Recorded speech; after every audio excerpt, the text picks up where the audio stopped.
Hi, it's Steve. Today we'd like to show you how to replace a lower rack wheel on your dishwasher. It's a really easy repair. Let me show you how we do it.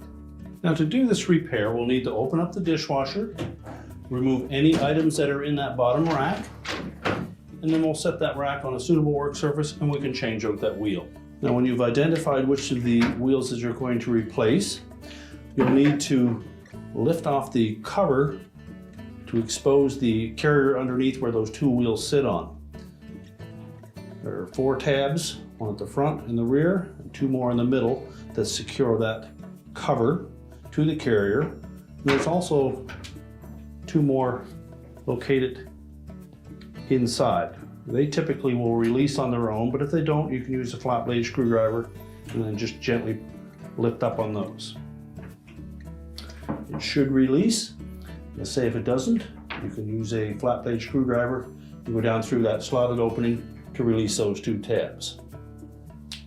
These are the 2 tabs that fit into that slot. So remove the defective wheel and set that aside. Position the new one onto the carrier. And then we're going to rotate that cover into place.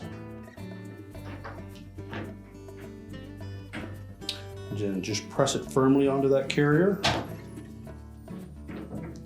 Make sure it snaps into position.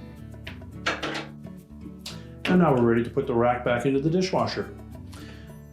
We can now put that rack back into the dishwasher, close up the door, and your repair is complete.